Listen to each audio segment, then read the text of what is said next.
Welcome to today's Heartlift with Janell. We are in our final movement in our Heartlifter's journey through Stronger Every Day 9 Tools for an Emotionally Healthy You.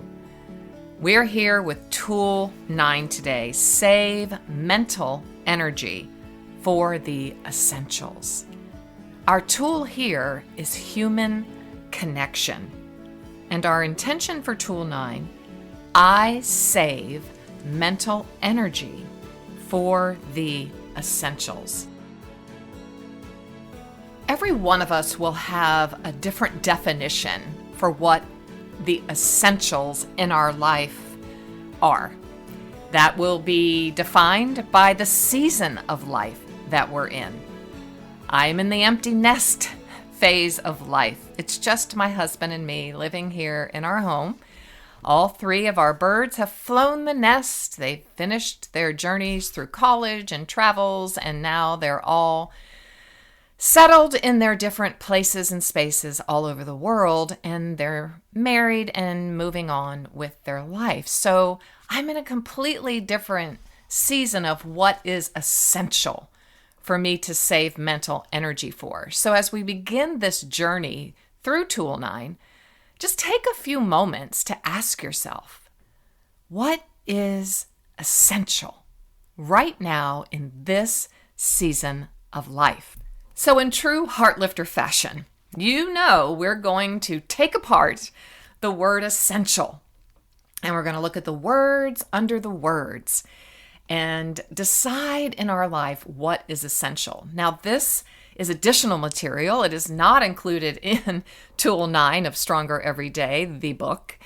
And as any author will tell you, the minute you finish and stamp final edit and it goes to print, you go, oh, I should have added this, I should have added that, or maybe I shouldn't have put that story in there, I should have taken that story out. There's a million questions, there's a million doubts. It just happens. And so now in hindsight, of course, I'm always learning. So I now will add this into the beautiful study guide that I'm working hard on, the workbook actually, that goes along with this beautiful book. I will add this understanding of what it means for something in your life to be essential. So essential is an adjective, and it means absolutely necessary. I love how they add the adverb into the definition of this adjective, absolutely necessary. It's extremely important. So the positioning of those 2 adverbs, absolutely and extremely, give us boundaries that we need to pay attention to. Because we have so much going on in our lives, myself included, even in this empty nest phase. I'm 62 and proud of it. I'm not retiring. I'm actually refiring. But there's a whole lot that goes on in my life that when I'm quiet and I find myself in introspection, which is a beautiful, beautiful spiritual discipline,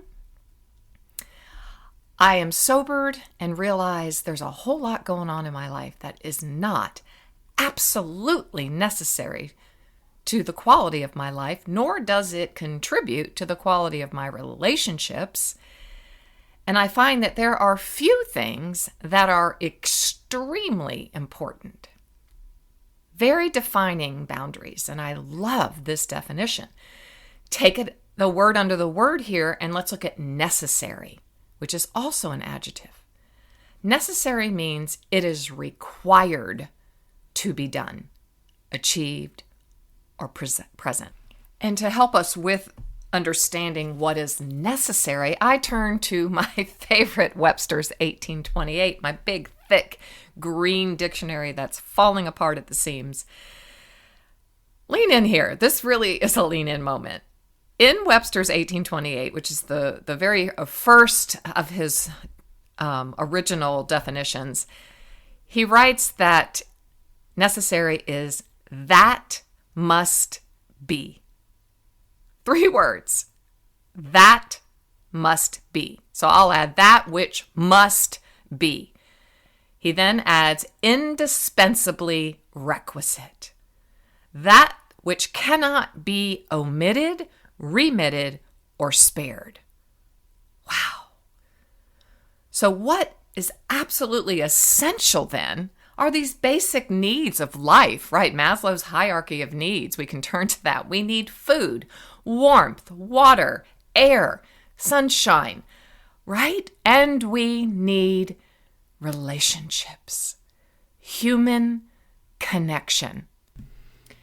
In his book, The Power of the Other, Henry Cloud gives voice to the quality of this kind of human shared connection. He writes, "Wellness depends on being in relationships, but clearly in specific ways, imparting very specific information and coding through relational interactions, energy flow, and regulation, all of which hold performance capacity in the mind, brain, and body. It's not about relationships or information. It's about both. But it's also about experiences in our relationships that cause our very mental and physical equipment to grow, develop to a higher level, and perform better than it could before." So here in Tool 9, I revisit my Kenyan trip because in Kenya, I learned a valuable lesson about true, authentic, shared connection. It was quite profound. And I wanted to share it with you because I learned that with my mission team and also with my Kenyan mamas. And so I hope the story informs your story and helps you. And you can find where that picks up on page 234 in Stronger Every Day. Something else happened while in Kenya. During our evening prayers, we silenced digital distractions. Being disconnected from the bells and whistles of social media opened a renewed mental energy and spiritual receptivity that I found deeply satisfying. It made me realize how much time and attention I actually give to false connection, or what experts refer to as false intimacy. So as I'm reading here, and I'm interjecting this, as I'm reading my revelation of how much mental energy I spend on things that are unnecessary, things that are not vital or life-giving, please keep it in the forefront of your mind because, as always, I want my story to inform your story, or we're wasting our time here. This is so not about me.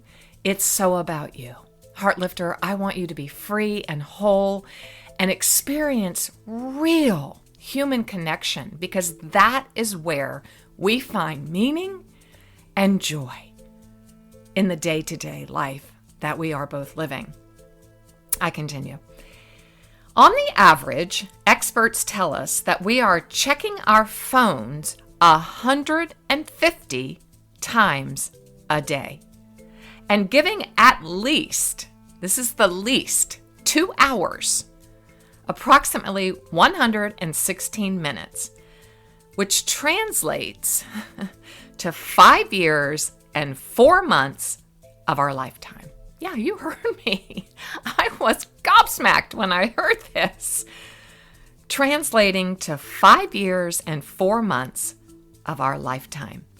To all these false senses of connection, these false relationships, these false sense of intimacy with all of the likes on our social media. I'm happy to tell you that I'm very hopeful that we're going to have an expert on about this very soon, so stay tuned.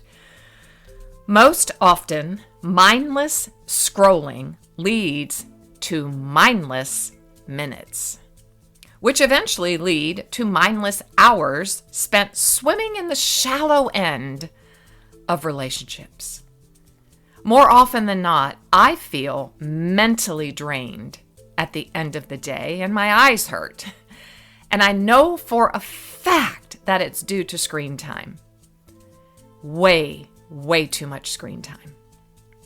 It's a subtle but very real drain on mental, emotional, and relational energy. We are not built, Heartlifters, to know everybody's business. And we must reserve mental energy for the essentials, because the essentials, those things that are absolutely necessary, those things that bring to us a real true sense of how life was meant to be lived, not prescribed to be lived. Very big difference here. It really is important for you and for me to be able to discern when enough is enough. More importantly, it's important that you know you're enough. And I really encourage you on page 235 in your book to circle that, highlight it, score it, put a big old star by it, and date it. Your social media saturation point. And daily monitor your enough of emotional digital dehydration, because this isn't going away. Oh, it's not going away. I will add here, it's getting worse, actually. As phones get better, I want the next phone. It has a better camera. That means I'll take more pictures. I will be stopping every 2 seconds to take a picture to capture a moment, because being in the moment and having a mental snapshot and really experiencing the everyday epiphany isn't enough. I have to capture it. I think I have, I don't even know, 20,000 photos on my phone. I'm pretty sure that's way up there last time I checked. In fact, I assume, and I just said, it will only get more advanced, and then it's going to get more challenging to manage. So be self-aware and highly attuned to exactly how much information your nervous system can handle well. Underscore that. Keep in mind that your nervous system is your body's electrical wiring, and it thrives on a steady diet of healthy emotions, high quality, true connections, and contemplative practices like we talk about here: stillness, solitude, and silence. Too much social media, information overload, and digital distraction, which digital distraction is now a psychiatric evaluation. You can actually be given that, like you are digitally distracted. Can't even say that word. All of these things are the complete antithesis of that Zeo-charged living water Jesus promised not only the Samaritan woman, but us as well. Do these things drain the living water right out of us? Wow, maybe stop for a second. And sit with just that question. Man, I wrote that question, and it's hitting me straight in my heart as I bring it to you today. Man, I find myself mindlessly scrolling Instagram and TikTok, mindlessly scrolling. And I literally have to slap myself in the face and go, put that phone down, Janell. Ugh. Do these things drain the living water right out of us? Oh, I'm asking you, Heartlifter, a hard question here. And I'm asking it to myself because I never ask anything of you. I don't ask of myself. And we are answering this question from the lens of grace, not shame. There's no judgment here. There's no shame. There's only comparison in the light of I want to do better. So if I always say if I compare myself to someone I want to emulate that I truly know and I trust, because that makes me want to be a better person. And Jesus Christ is my model for that. And so I read his word. I study his life. I go over and over the book of John, particularly. I love that book. And I look at Jesus and I say, how did he live his life? And how did he stand against the tides of culture, the power and legalism of the Pharisees and Sadducees? How did he do it? I wonder if he didn't go make room and time and space to be with his Father because those things were draining the living water right out of him. I continue on page 235. Shared connection, on the other hand, saturates relationships. Such a good sentence. It deeply nourishes the glial cells. I think I'm saying that right. Glial. The highly specialized glue cells that support and protect our nerve cells. Author Robin Widener reminds us that true intimacy involves knowing and being known in all your imperfections. There is absolutely no way I can know and be known solely through digital connection. I can't do it. As much as I love being connected to my 3 children who live far from home via various apps, nothing, absolutely nothing compares to the power of sharing a meal around our family table, where we're known, imperfections, and all. Around that family table, we continue to work, the Raridans continue to work on being known, being seen, being valued, the good, the bad, and the ugly. Oh, we're far from perfect in our relationships, trust me. But I do believe I can speak for all of us in my family. We are trying to have authentic, true connection. In fact, research, I continue page 235, research shows that loneliness and social isolation are harmful to our health. Lacking social connections is as comparable a risk factor for early death as smoking 15 cigarettes a day, and is worse for us than well-known risk factors such as obesity and physical inactivity. Loneliness increases the likelihood of mortality by 26%. Wow. Just let all that wash over you and soak in with a sobriety about your life today. This is so critical. Today, as we close out our heart-lifting journey, this isn't the end. Trust me. We will be talking about these 9 tools, and we will be inviting experts and worthy conversations and remarkable people to the podcast to help us continue developing the potential that lies within us to live a very, very meaningful life.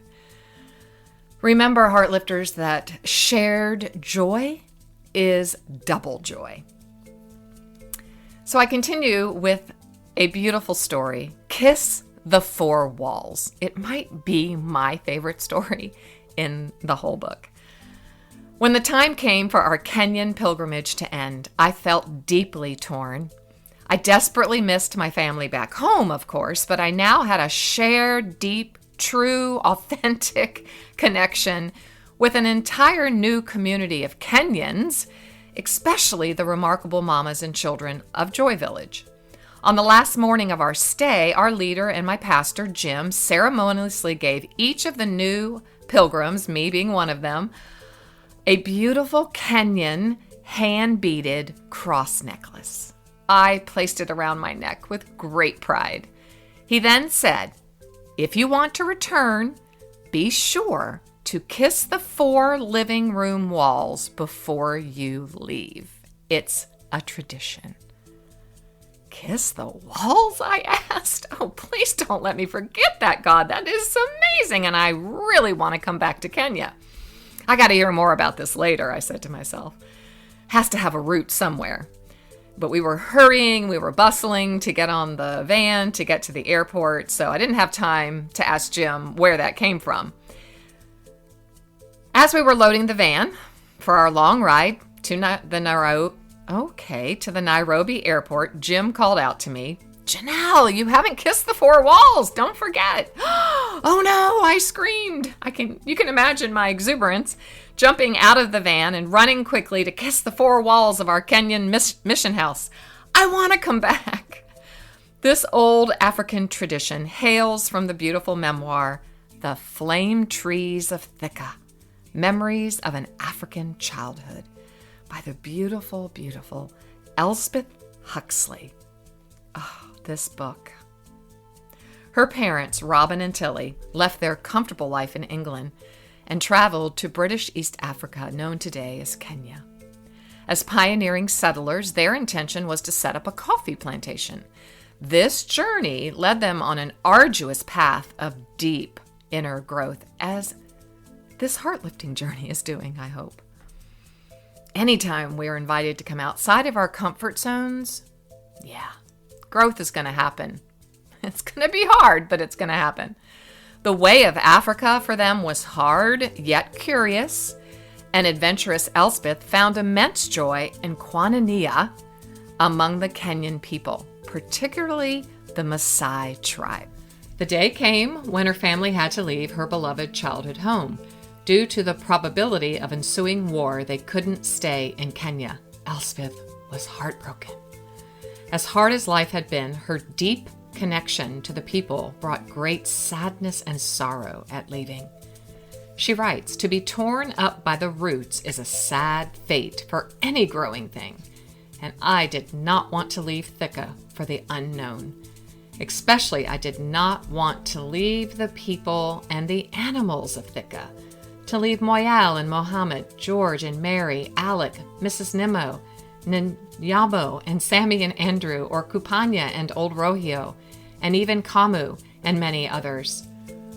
Her words call back to us, don't they? As hard as her life in Kenya was, she hated the thought of leaving there. Most importantly, leaving the deep relationships she had forged with her community. She continues, "I could not believe that in a few moments the house, the garden, the farm, and everything in it would be out of sight and gone, as if on another planet, or that it was beyond my power, beyond anyone's, to freeze it, to catch it in a groove like an old gramophone record and keep repeating the same few minutes, over and over, forever." Just moments before leaving, Elspeth's mother, Tilly, says something profound. "Kiss each of the 4 walls of the living room, and you will come back for sure." Well, there it was. There's where that came from. As silly as this might sound, this directive to Elspeth was the direct result of shared connection. Once we've experienced the power of Koinonia, we'll do anything and everything to experience it again. Like Elspeth, we want to catch it in a groove like an old gramophone record and keep repeating the same few minutes over and over forever. Sometimes we find shared connection in the most unexpected of places with people very different from ourselves. Sometimes we have to fly halfway across the world, and sometimes we simply walk next door to our neighbor's house. Both can be equally frightening. Sometimes achieving it comes easily, and sometimes we have to fight for it. And sometimes we have to press through the panic of old narratives, like mine getting stuck on those Kenyan stairs in Tool 8. We have to press through in order to write new narratives. One thing is certain, when our hearts are set on finding shared connection, we will. When we do, we can't forget to kiss the 4 walls of the living room. Heartlifters, we're here at the end of Tool 9, and yet we're standing at a threshold. On this heart-lifting journey, we've talked a lot about thresholds. We began in the beginning, stepping across the threshold of meaningfulness. And so I thought it would just be perfect to close out this journey, this heart-lifting journey, by adding a few more thoughts on thresholds, because you see here, tool 9 is an invitation. It's an invitation to sit and think about what is essential in our life, and to save mental energy and emotional energy for what is essential, what is absolutely necessary in your life. What? Today is a day to start thinking about that, to begin opening our eyes in a new way. So I'm returning to that beautiful poetry of John O'Donohue in his book, To Bless the Space Between Us. We've been reading excerpts from this book and prayers of blessing from this book all throughout this journey. So we have to close out with thoughts from John O'Donohue. And he writes on page 192 of his book, To Bless the Space Between Us, to cross the thresholds worthily when a great moment knocks on the door of your heart. It remains the dream of every life to realize itself, to reach out and lift oneself up to greater heights. A life that continues to remain on the safe side of its own habits and repetitions, that never engages with the risk of its own possibility, remains an unlived life. There is within each heart a hidden voice that calls out for freedom and creativity. Let me read that again. There is within each of our hearts a hidden voice that calls out for freedom and creativity. We often linger for years in spaces that are too small and shabby for the grandeur of our spirit. Yet experience always remains faithful to us. If lived truthfully and generously, it will always guide us toward the real pastures. Looking back along a life's journey, you come to see how each of the central phases of your life began at a decisive threshold where you left one way of being and entered another. So I'm adding here in a devotive exercise. Maybe today, after this journey through these 9 tools, you now are standing decisively at a threshold where you have to make a decision to leave one way of living behind in order to enter another. A threshold is not simply an accidental line that happens to separate one region from another. Oh, no. It is an intense frontier that divides a world of feeling from another. Often, a threshold becomes clearly visible only once you have crossed it. Wow. Crossing can often mean the total loss of all you enjoyed, while on the other side, it becomes a dividing line between the past and the future. More often than not, the reason you cannot return to where you were is that you've changed. You are no longer the one who crossed over. Oh my goodness, I so hope I'm adding this. This is not John O'Donohue. This is Janell, your heart-lifting guide. I hope that after this journey, you feel that way, that you're not the same as when you started it.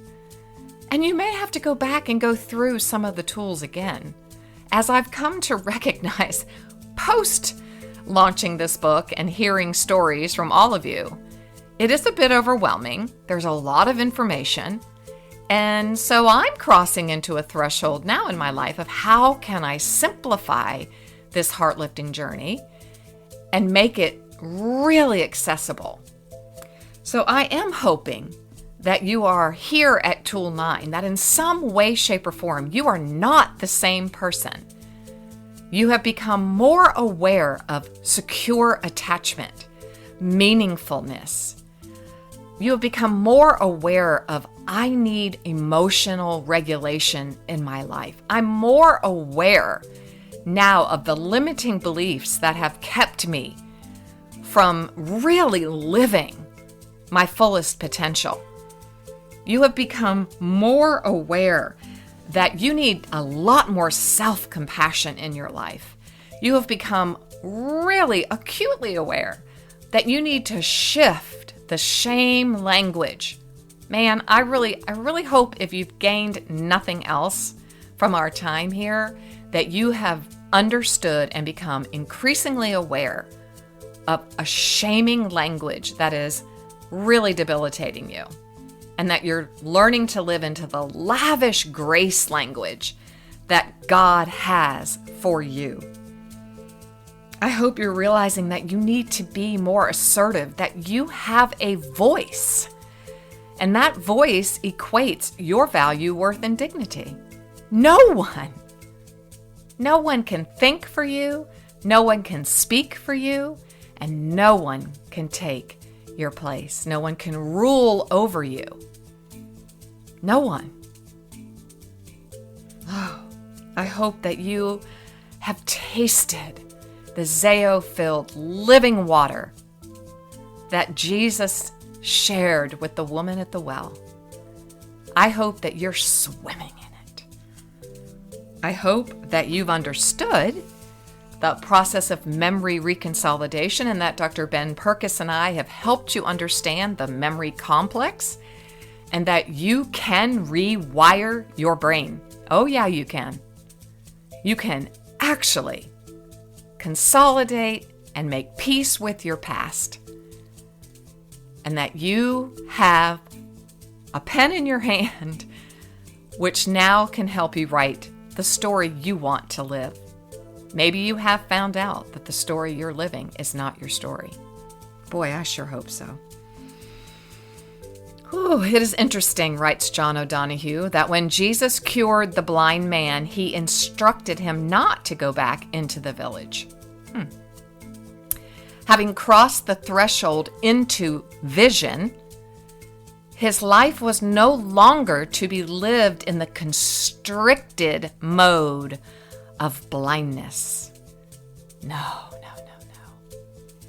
Man, I was just with a client yesterday for hours, talking about the constriction of her childhood. And boy, she saw, like the blind man, her eyes were opened, that she has now been given an opportunity to live a life filled with freedom. New vision means new pastures. Oh. Today, many people describe themselves as being in transition. In a culture governed by speed, this is to be expected, for the exterior rate of change is relentless. This transition can refer to relationships, work, and location, or more significantly, to the inner life and way of viewing the world. Yet the word transition seems to be pale, functional, almost inadequate and impersonal, and does not have the same intensity or weight as perhaps the word threshold evokes. And that's why he talks about it so much in this book. The word threshold was related to the word thresh. And those of us who follow Jesus, we know all about the threshing floor where the wheat was fleshed, which was the separation of the grain from the husk or straw when oats were flailed. It also includes the notions of entrance, crossing, border, and beginning. To cross a threshold is to leave behind the husk and arrive at the grain. Heartlifter, as we close out today, as we close out this episode and this journey through these 9 tools, what is absolutely necessary in your life? What is essential? What is draining your mental energy and leaving you lifeless? Even paralyzed, maybe even sleepwalking through life? Just kind of doing the day, doing the thing? I've answered this question with grand intention, and I know that I know it is social media and it is digital distraction. I know it. I found that out in Kenya, and I told myself I would live differently when I came home, but once I got back into culture, this culture it started eating away at me again. And I remember life before having a phone in my hand 24 hours a day and being connected to this thing called the internet. I remember my life. It was different.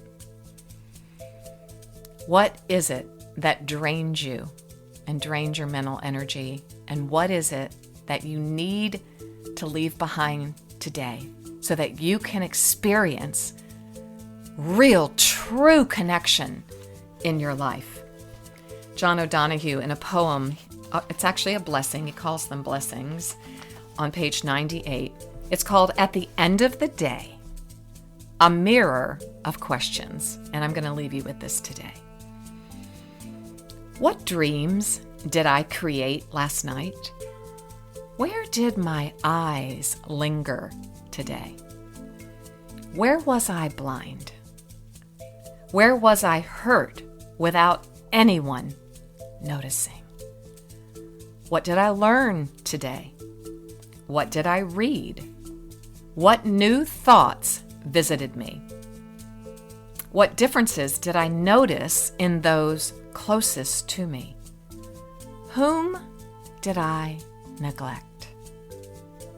Where did I neglect myself? What did I begin today that might endure? How were my conversations? What did I do today for the poor and the excluded? Did I remember the dead today? Where could I have exposed myself to the risk of something different?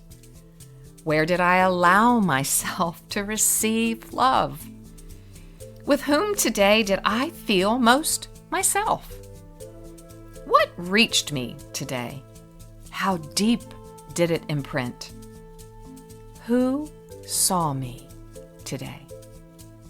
What visitations had I from the past and from the future? What did I avoid today? From the evidence, why was I given this day? Wow. Why was I given this day? Why were you given this day?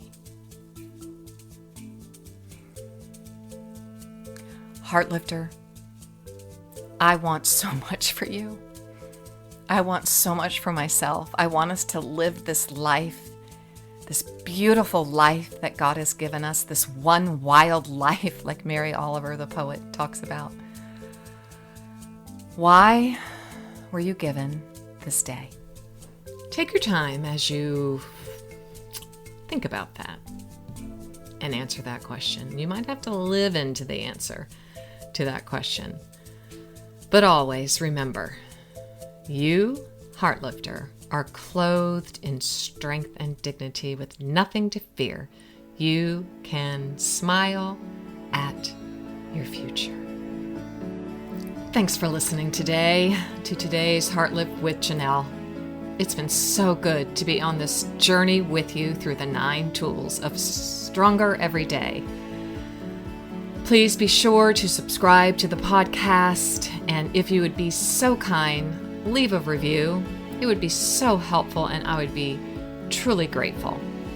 And make sure to hop over to janellraridan.com and subscribe to my free newsletter so that you can be the first to know about all the things that are coming your way to help you, dear Heartlifter, become stronger every single day.